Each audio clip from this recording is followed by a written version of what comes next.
Mech boss Mekmonga, also known as the Great Tinker and the Mech o' Mechs, is an orc warlord of the Deathskull clan leading his own war west of the Caradon sector. A mech with a knack for crafting very reliable weapons and vehicles for an orc, Mekmonga constantly tries to outdo himself as he fights on to find the best parts for his war machines. Responsible for ousting the Sun Warriors from their homeworld, the mech boss has slowly been amassing the system's resources to build bigger and grander machines of his own design. Due to forces unseen, he has been bogged down in the Battleon system for years. Just like any orc warlord, Mekmonga began his legend as one of the usual orc members of an orc tribe. Having a fondness for working on looted technology, Mekmonga served as a mech boy under an unknown warboss somewhere in the Caradon sector.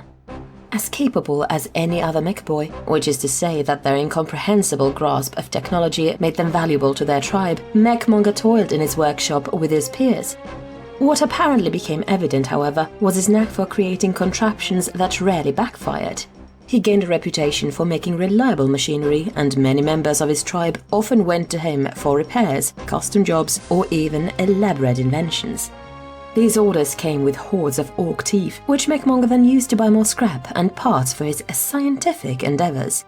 His tribe was equipped with the best custom shooters and war machines thanks to him, and with all of this war gear, it was only natural that his tribe would crump neighboring tribes.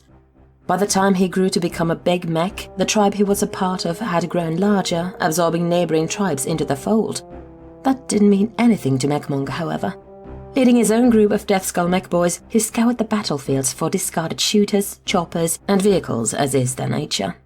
The more the tribe grew, the bigger and better his creations became, while staying as reliable as they always had been. Due to this, Mekmonga was given the moniker the Great Tinker by his fellows. However, his tribe eventually bit off more than they could chew, and not even Mekmonga's genius could help them. This tribe went to war with the Cogskulls, a collection of warbands almost as big as theirs. The Cogskulls were led by warboss Znokrod, a goth with dreams of leading his own war. In the ensuing battles between the two tribes, Mekmonga and his boys were doing what they always did, loot.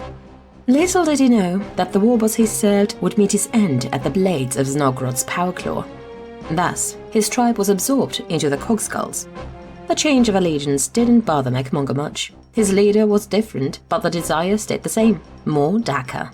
The Cogskulls had heard of his mechanical skills, and it is suspected that he was Znogrod's primary motivation for going to war with Mekmonga's tribe. Just like before, the Big Mech and his followers toiled in their foundries, churning out more and more armaments to fuel the warboss's burgeoning war. As more and more of their world fell to Znogrod's boys, Mekmonga witnessed the sheer amount of loot that was gathered. He almost drooled at the sight, all that scrap just waiting to be worked on by a proper mech such as himself. Gathering all of his mech boys, he tasked them with looting as many gears, metal plates, cogs, and other such things as they could.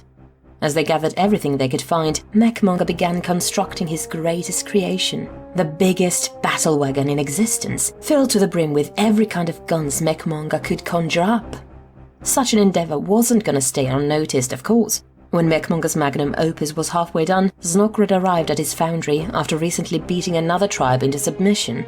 Seeing the gigantic mechanical beast, Znogrod praised the Big Mech for coming up with such an idea, saying that he couldn't wait to use it to crump the other tribes.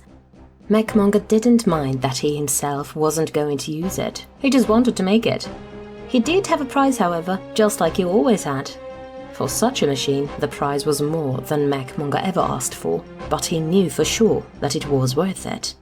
Mekmonga told Znogrod how much teeth it was going to cost him. Surely the mighty warlord had gathered enough teeth from his conquest.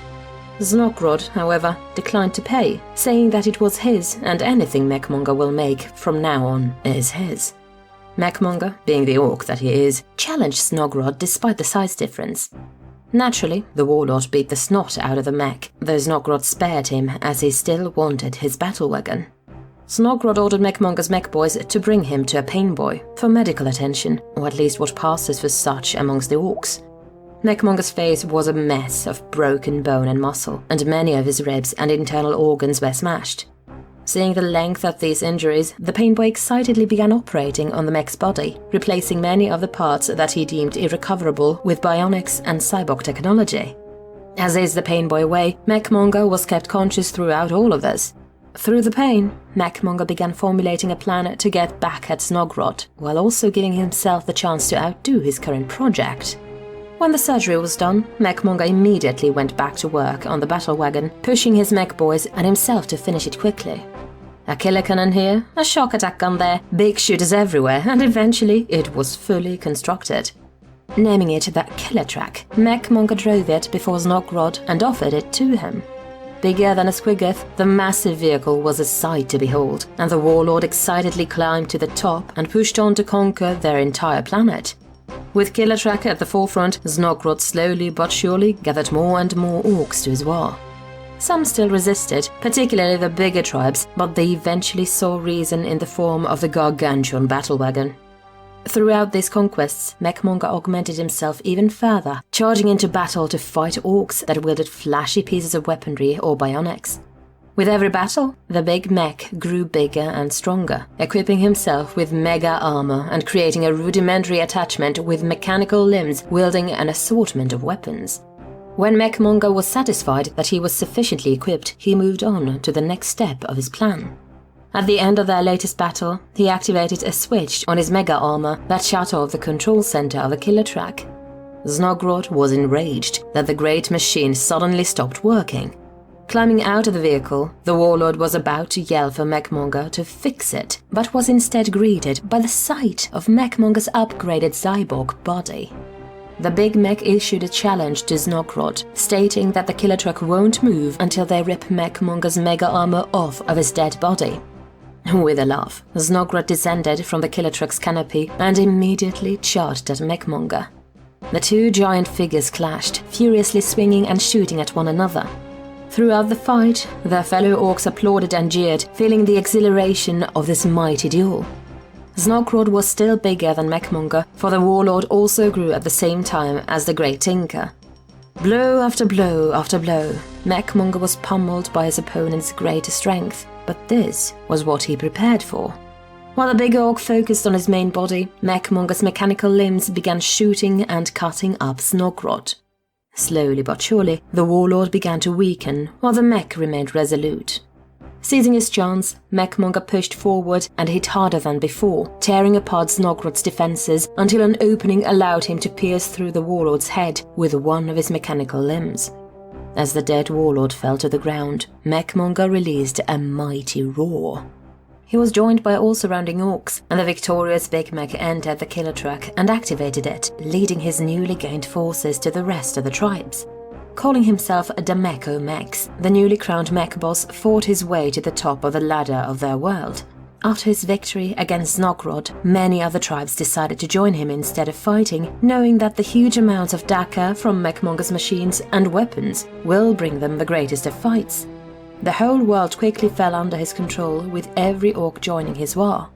They began constructing voidcraft that would take them to planets beyond the Caradon sector. Gargants and megagargants were constructed on the surface in the name of their gods, and numerous foundries began forging formidable, though ramshackle weapons. Mekmonga himself joined in, improving his armor attachment of mechanical limbs, which he now calls the Thinking Death Pack, while also thinking of ways to give his constructions more Daka. While preparing for the next stage of his war, armies of orcs translated close to his world, drawn by the strengthening power of his war. Their arrival added more and more ships to his forces, and the mech boss decided that he should launch his invasion now, but two things concerned him. One, he wasn't satisfied with the war gear and vehicles being manufactured by his armies. They were orcs, yes, and more often than not, the equipment didn't matter as much as the fight itself, but Mekmonga's itch to make the most outlandish weapons possible nagged at his core, so he figured that he and his mechs needed to do what they did best: loot. This led to the next concern, the where. Another orc world wouldn't satisfy him. Mekmonga had grown tired of the cobbled-together creations found amongst his race, though he still found satisfaction in the resulting injuries caused by the backfiring of mechboy machines. If he wanted to go beyond his race's technology, he needed to loot another's. This is where he got an idea. He had heard tales of the humans' great war machines from orc merchants that passed by his world. It was something that Mekmonga had not had the pleasure of seeing yet, but now that he had the chance, the desire burned bright in his green-skinned soul. At once, he gathered every warboss in his war, asking all of them where the most dangerous of the Imperium's arsenal could be found. Those from his world naturally had nothing to say.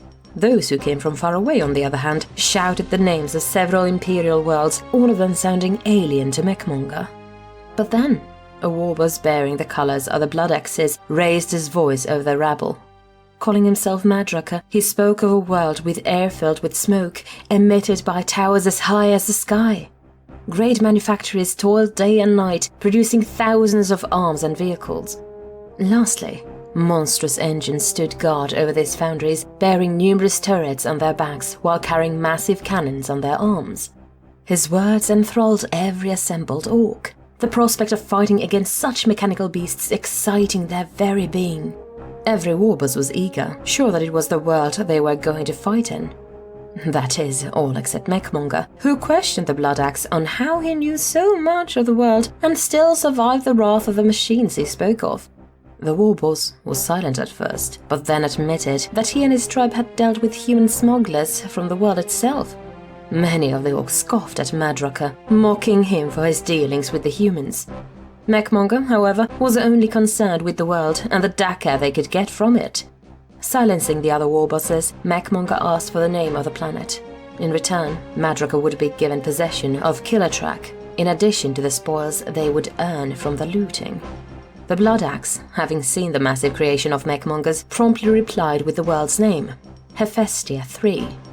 Mekmonga gathered all the ships he could muster and set off for Hephaestia III, telling the orcs that stayed behind to follow when they have prepared a sizable fleet. Upon arriving at the Forge World, they saw it was under attack by an Iron Warriors warband known as the Anvil Scourge.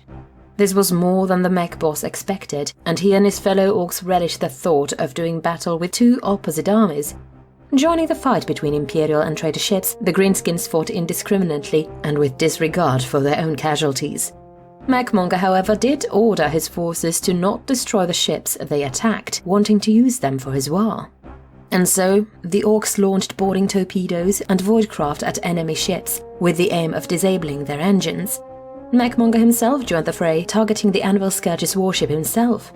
Because the mech boss would always be at command chamber of the killer track, the orc warlord headed straight for the bridge every time he boarded a ship, as he expected to find the ship's master there. In those hours of combat, Mekmonga claimed several heads of the warband's champions. He quickly discarded them, however, in favor of any interesting augmentations or machinery the warriors had on them. After dominating the space around Hephaestia III, Mekmonga gathered the warbosses and determined the best place to send his forces. Excited at the prospect of gaining devastating weaponry and vehicles, the mech boss made a choice that commanders of other races would consider absolutely suicidal. Manufactorium Avon, headquarters and manufactorium of the Legio Tremori of the Collegia Titanica. As is the nature of the orc race, this decision was met with fearless approval, and those who could not wait began descending on the Manufactorium. While those orcs threw themselves at the defenses of Manufactorium Avon, Mekmonga organized his landing forces into several waves. Madraka asked for the chance to lead the charge against the Titan Legion, but the mech boss refused as he valued the knowledge that the Blood Axe had about the world as well as his experience with humans. Mekmonga did task him with sneaking in and taking out the Titans from within with his commandos, which Madraka accepted gladly. As for the first few waves, the Bad Moon's warboss Dregrok of the Dakareka tribe was given the honor after brawling with the other warbosses and coming out on top. With everything organized, the first few waves of orcs began making landfall just outside the range of the Manufactorium's defenses. As soon as they had fully assembled, Dregrok and the Dakarekas led the charge against the gates. Because the loss of the Manufactorium would cripple the Legio, their Titans stationed there joined the defense and reaped a bloody tally on the incoming Greenskins. Earthbreakers, missiles and quake cannons tore into mobs of orcs, doing all that they could to stem the tide of Xenos. As more orcs threw themselves at the Manufactorium, the forces of the Anvil Scourge, already on the planet, joined the siege. Attacking another side of the manufactorium, the Scions of Perturabo were more organized than the Orcs, and had also taken advantage of the fact that the defenders were primarily focused on the greenskins. Mekmonga let them be at first, for he knew that the defenses will now be hard-pressed to stop 2 assaults on their walls. Meanwhile, he prepared the Cogskulls as well as a handful of other tribes for landfall, planning to descend onto the planet as soon as either side breaks into the manufactorium. Hours into the siege, neither Orc nor Astartes had yet to tear down the manufactorium's walls, and casualties kept on piling up for both forces. All of a sudden, the Titans stopped firing, with some having their guns fall off of the arms as explosions rocketed through their chassis. Dregrock, who managed to survive every salvo thrown at him by the Titans, renewed his assault despite the still functioning defenses of the walls, eager to break in now that the terrible powers of the Titans had ceased. On the other side, the Anvil Scourge finally broke through the walls, and squads of Space Marines surged into the manufactorium. Upon receiving word of this, Mekmonga and his assembled forces descended upon the Chaos forces, refusing to let them take what the mech boss viewed as his. Mekmonga was the first to touch the ground, and he immediately began fighting any non-Orc in his vicinity. The 3-sided battle intensified as more Orcs continued landing, and Mekmonga found himself facing a Leviathan Dreadnought, an ancient relic dating back to the 30th millennium. The tormented warrior within was able to single out Mekmonga as the leader of the Orcs currently assailing them, and thus moved to take him down. Seeing the powerful chassis of its opponent, Mekmonga was thrilled at the idea of tearing it apart and incorporating its parts to his own armor. The mech boss savagely launched himself at the dreadnought, doing his best to avoid the mighty swings of its siege claw while swinging back with his own weapons. Their duel was so intense that despite his efforts, Mekmonga lost his own arm while receiving grave injuries to his legs after being hit by a series of shots from the dreadnought's cyclonic melter lance. However, the Orc managed to damage the dreadnought's chassis enough to expose its internal systems. Shooting several rockets from the Thinking Deathpack rocket launcher at the exposed areas, the Leviathan Dreadnought was finally destroyed and exploded. Mekmonga survived thanks to his heavily modified mega armor, and he rose to see the surviving warriors of the Anvil Scourge retreating. The Orcs he led were beginning to mop up the Adeptus Mechanicus forces and scavenge the battlefield for scattered pieces of war gear and vehicles. With no immediate concern in sight, Mekmonga looted the dreadnought, taking its legs and siege claw to replace its limbs with them. With Madroka's success at disabling the Titans in the manufactorium and Dregok's butchering their way through its inhabitants, the Titans of the Legio Tremori finally fell into Mekmonga's hands after 2 weeks of fighting. While they suffered terrible losses, the firepower now available to them made up for all of it. After modifying the legs he looted from the Leviathan Dreadnought and attaching them to himself, Mekmonga reorganized his forces before moving on to the rest of Hephaestia III.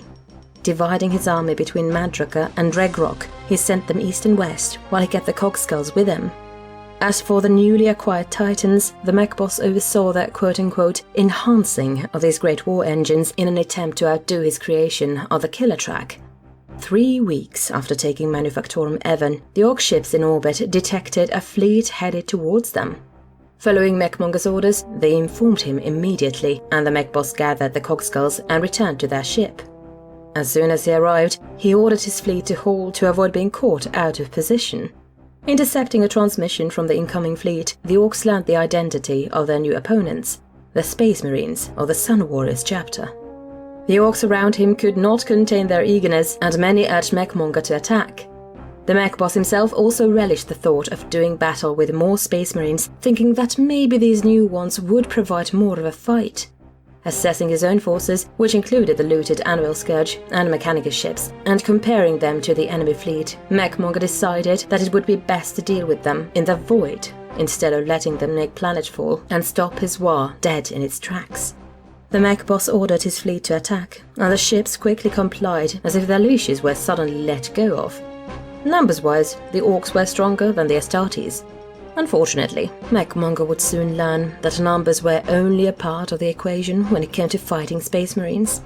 Unlike the Void Battle before the Orcs landed on the planet, the Greenskins were now facing their opponents alone and without the element of surprise.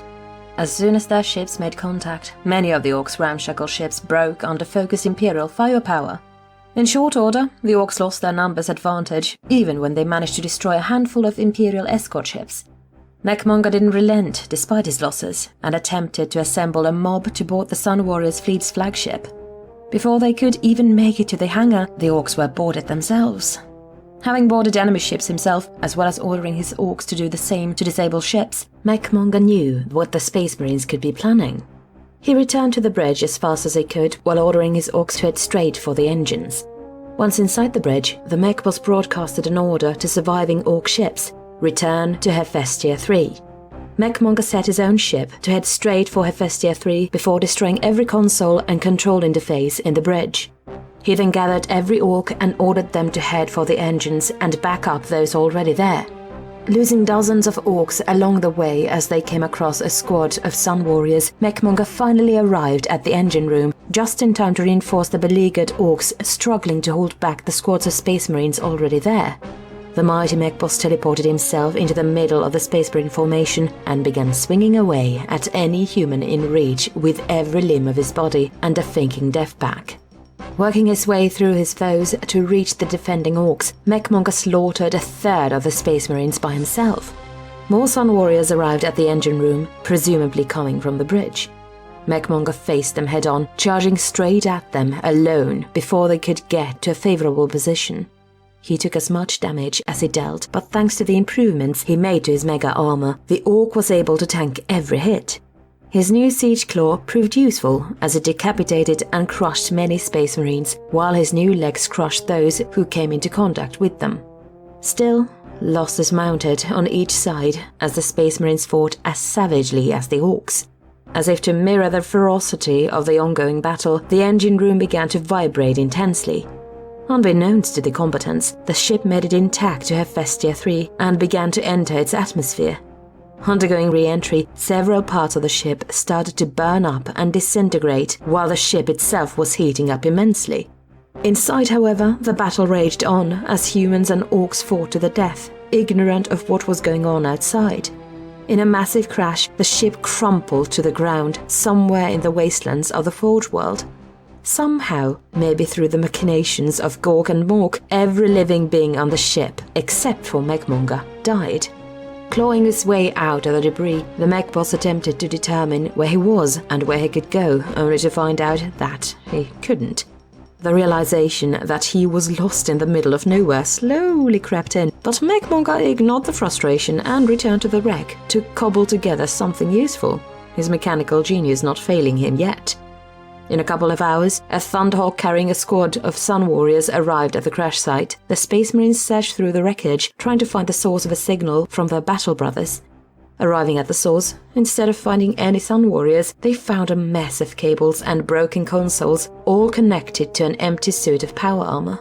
Before the Space Marines could conclude that it was a trap, Mekmonga detonated explosives that he had placed around the makeshift rescue beacon, quickly finishing off any that survived the blast.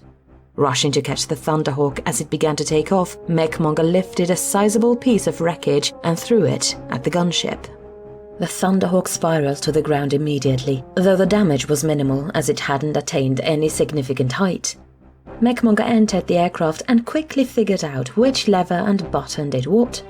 In a handful of minutes, the mech boss was able to take off in the Thunderhawk, albeit roughly, and headed to Manufactorium Evan.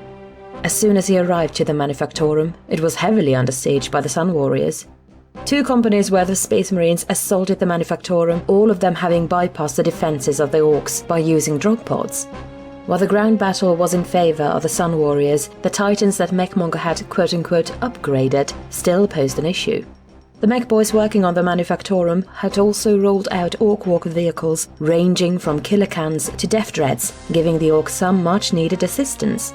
Aiming for the thickest battle, Mekmonga crashed the Thunderhawk into the middle of it and immediately disembarked to aid his fellow greenskins. The mech boss formed his own beachhead at the center of the battlefield, pushing back against the waves of Space Marines as much as he could. His arrival emboldened the orcs, and many rallied at the side of the warlord, slaying any human that challenged him. Eventually, the orcs pushed until they reached Mekmonga, and the Sun Warriors were forced to retreat. The mech boss and his boys gave chase until the Space Marines made it to the tight confines of one of the foundries inside the Manufactorium. Not daring to challenge the Sun Warriors when they could be bottlenecked and lose the advantage of numbers, Mekmonga ordered his orcs to surround the foundry and to get more reinforcements before going in. Taking a small retinue of nobs, the mech boss then went to every ongoing battle in the complex, rescuing his orcs and killing Space Marines along the way. Several temporary bases of the operations established by the Sun Warriors were destroyed by Orc Walkers and Titans, while a handful of staging grounds were ambushed by a combination of Orc Boys and Mekmonga's teleporter technology. Despite Mekmonga's efforts, the Sun Warriors were still a dangerous threat, as they began resorting to hit-and-run strategies. The Orcs lost ground and war gear as key defensive positions and Orc workshops were targeted and destroyed. Numerous attempts were also made on Mekmonga's life, as the mech boss fell into ambush after ambush after ambush. While he survived every one of these traps, his Orc forces dwindled with every attack, and Mekmonga was forced to go on the defensive. Not even the Titans did much damage, as the Space Marines spread their forces thin and stayed out of the Titans' line of sight. They also took cover behind key structures that would make certain manufactorium blocks crumble to the ground if destroyed, which was something that Mekmonga was not willing to commit to yet. In around 2 weeks of brutal close quarters and open combat, the Orcs were pushed back into the fortress block of the Legio Trimori. While the Titans were all gathered here, the Orcs would be in danger should a force of Sun Warriors get underneath the Titans' massive feet. Mekmonga set up a distress beacon in hopes that they would survive long enough for Madrocker and Dregrock to get to their position, but even he knew that it was a fool's hope. While not being an Orky decision to make, Mekmonga refused to do battle with the Astartes with the Orcs he had left, not wanting his war to end here. Fortunately for Mechboss, his war wasn't over yet. As the Sun Warriors began to make their assault against the fortress, a large Orc fleet from Mekmonga's first world arrived at Hephaestia III. While several ships battled the Sun Warrior fleet in orbit, others sent Orc reinforcements to Mekmonga's beacon. Hordes of landing craft and free-falling Orcs descended upon Manufactorium Evan, and an intense battle ensued between the worn-out Sun Warriors and the battle-hungry Orcs. Seeing his reinforcements arrive, Mekmonga rallied his own boys and led the charge towards the Space Marines.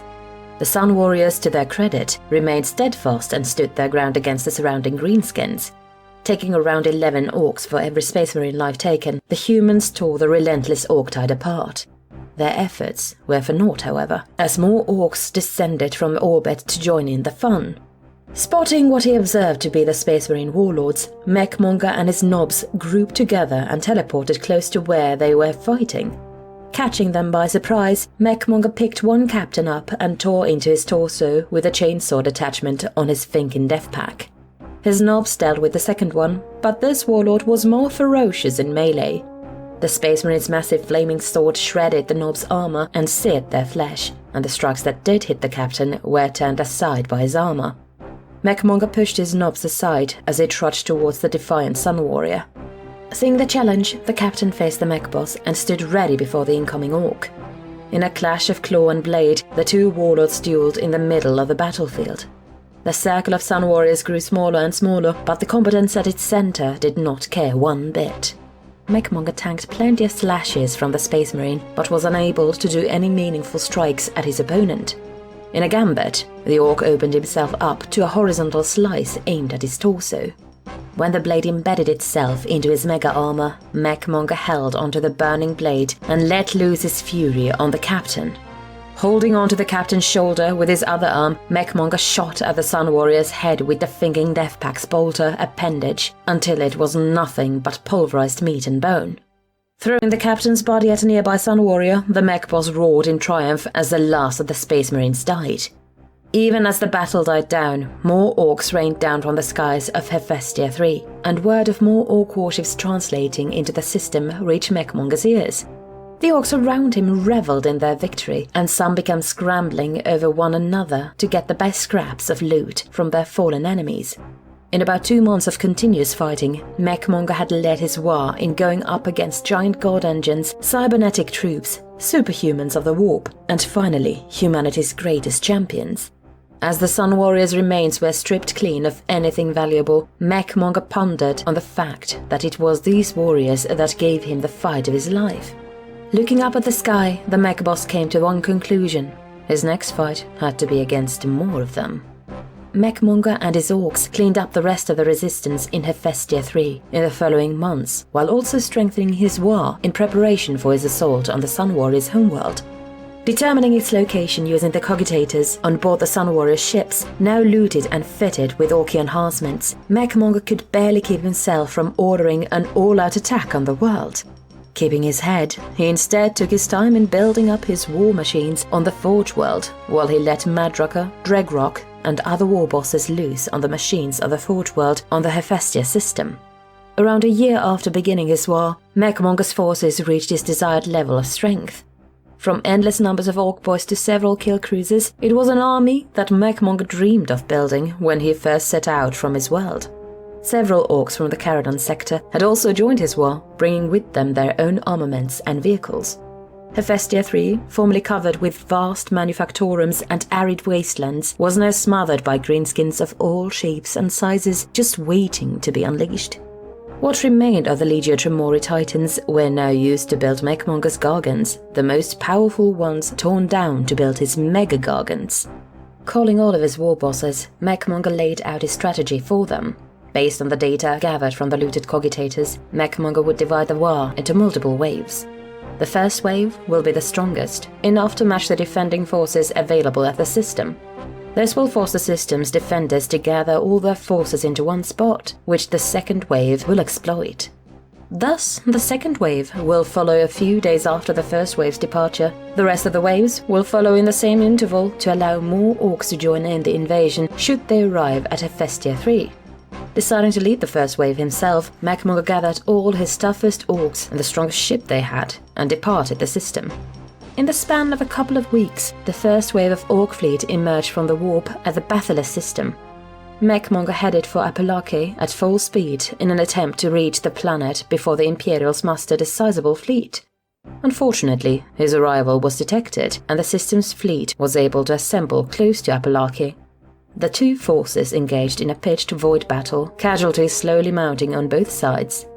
Mekmonga noted, however, that his ships were overpowering theirs, if only slightly. When the opportunity arose, he and a few other ships broke through Imperial lines, scraping the hulls of other ships in their attempt to do so. Upon entering the outermost atmospheric layer of the planet, Mekmonga and his ships were bombarded with ordnance from the ground. The mech boss, however, expected this, so his ships were strengthened at the forward prow. Chunks of his flagship were torn apart by the planet's defenses, but no critical damage was done. Thinking that his ships could withstand the defenses, Mekmonga aimed his flagship at the largest structure on the planet, the Sun Warriors' Fortress Monastery. Meanwhile, he ordered the ships carrying vehicles to deploy said vehicles and assault the Fortress Monastery from the ground. Through the cracked viewport, Mekmonga noticed the top of the Fortress Monastery opening up and moving. Realizing that it looked like a turret that was slowly moving to target them, Mekmonga ordered every Orc in his ship to make landfall. The Orcs on his flagship were teleported down, though with some misplaced limbs and organs. A flash of light brightened up the sky, and Mekmonga looked up to witness a giant las beam ripping through every ship he could see. The mech boss was awestruck, and his mind began thinking of all the machines he could mount that weapon on. But first, he had to take it. In the thickest of Apalaki rainforests and jungles, Mekmonga and his boys had to face more than just incoming Sun Warrior squads. They also had to contend with the wildlife native to the environment. Many times were they stalked and ambushed by stealthy predators, or even caught off guard by unassuming plants that either gobbled up entire Orcs or dragged unsuspecting greenskins into the depths of the jungle. Cursing the planet for slowing him down, Mekmonga coordinated his forces and moved to the closest convoy of Orc vehicles, who were also being bogged down by the planet's fauna and flora. Arriving at the convoy, Mekmonga began creating a base of operations from which the rest of his Orcs can gather before moving to assault the Sun Warriors' Fortress Monastery. Mekmonga cut down and burned surrounding trees in an effort to keep the predators and plants away. And in a couple of days, a sizable Orc force was mustered at their base camp, just in time to find an incoming column of Sun Warrior vehicles. His spirits lifted at the sight of the Space Marines' vehicles, and Mekmonga greedily attacked the opposing convoy, making sure to order his boys to keep the vehicles as undamaged as possible. What Mekmonga expected to be a quick battle turned into a weeks-long war of attrition, where the Sun Warriors used their home advantage against the Orcs. Mekmonga and his boys were forced to deal with giant serpents and huge eagles directed at them by the Space Marines while being cut down by gunfire from within the trees. While they suffered losses, the orcs were continuously reinforced by fresh orcs that arrived from other parts of the continent as well as those touching down from space. In time, the Sun Warriors were eventually isolated and overwhelmed, while the surviving orc boys grew bigger and stronger with every battle against the world's inhabitants. Looting the Imperial vehicles for his own use, Mekmonga added them to his ever-growing assault force as it moved forward to siege the Fortress Ministry. Pushing past the Sun Warriors sent to stop them, Mekmonga and his land forces made it to the island where the Fortress Ministry was located. Constructing boats to carry boys and vehicles across the lake, the orcs braved the artillery barrages as they sailed the waters and disembarked on the beaches. In a steady march under the cover of their gargants, it took around 3 days before the invaders reached the base of the mountain. Many of their gargants were taken down in the journey.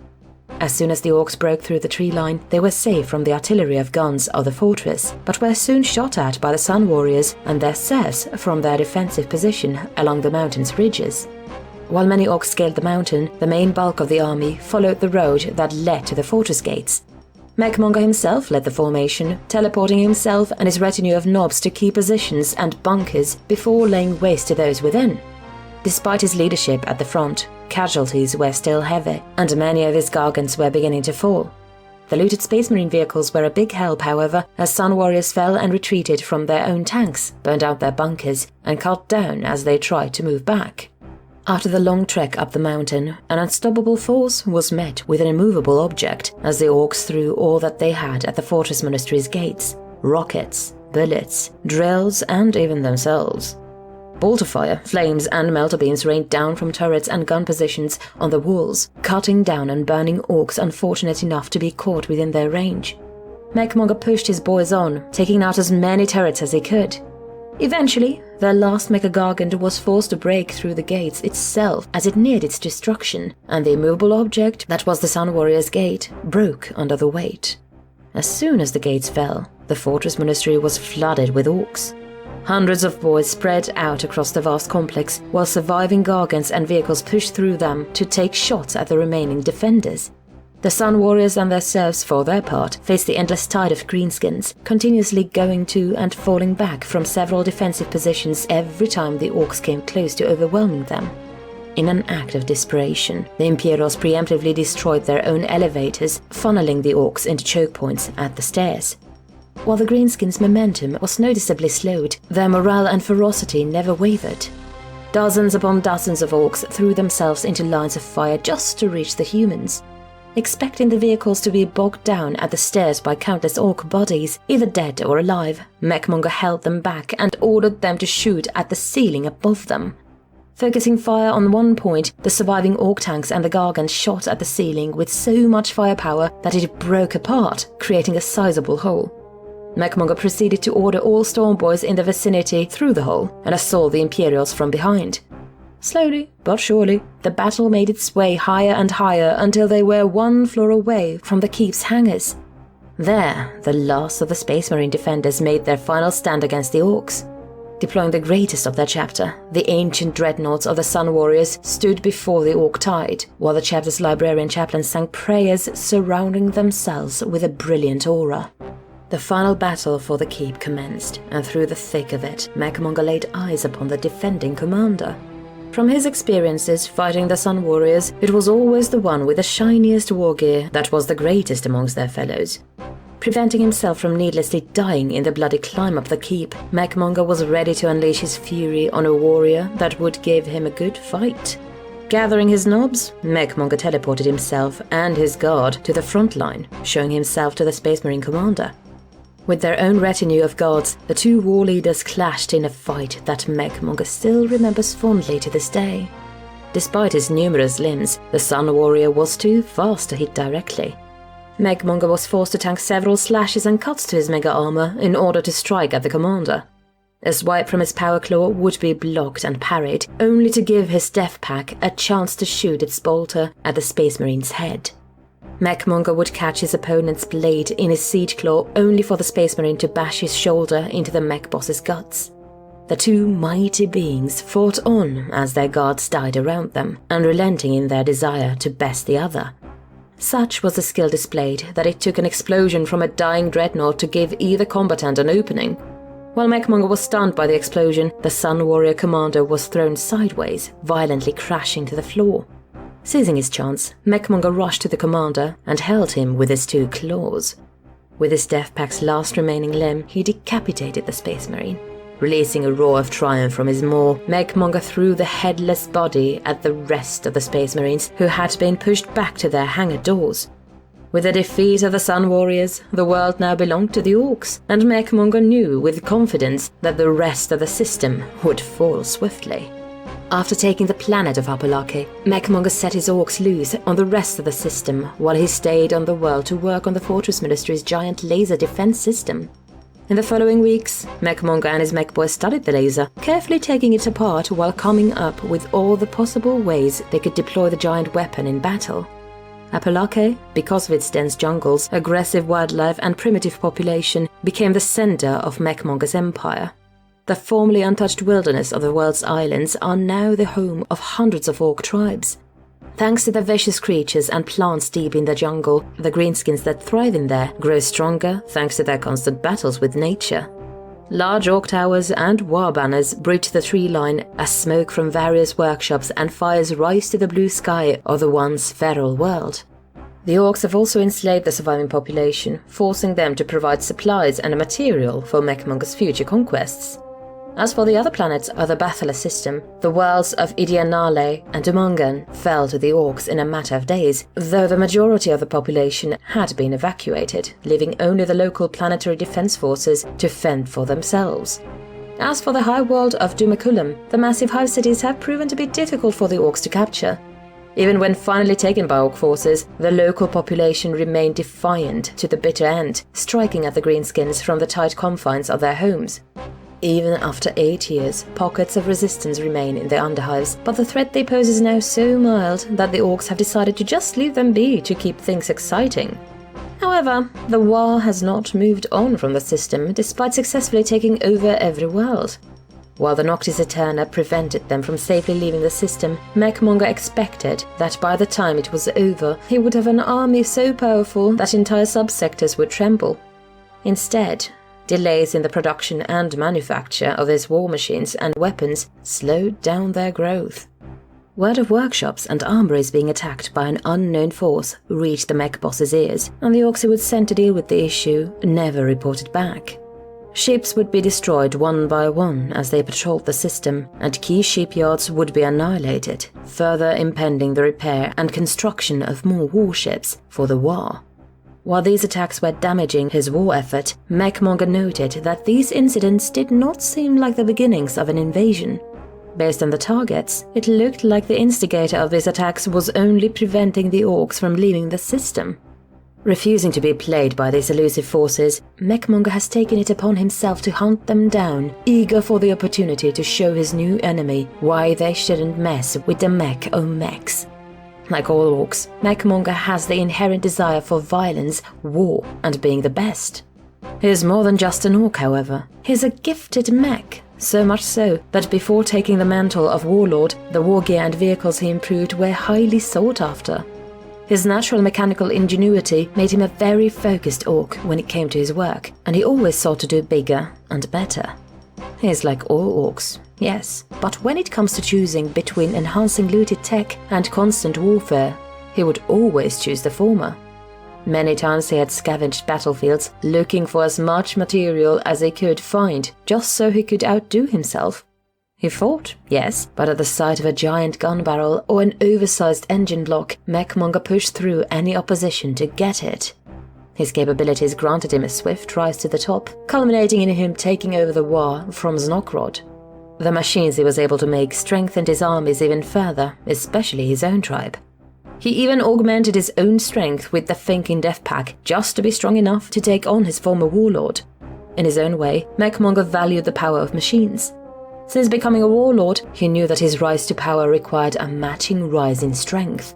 An Orc can grow to huge proportions on physical efforts alone, but with machines, his strength increased tenfold. With the backing of his war, Mekmonga had the power to take the stars and increase his strength with all the technology the galaxy had to offer.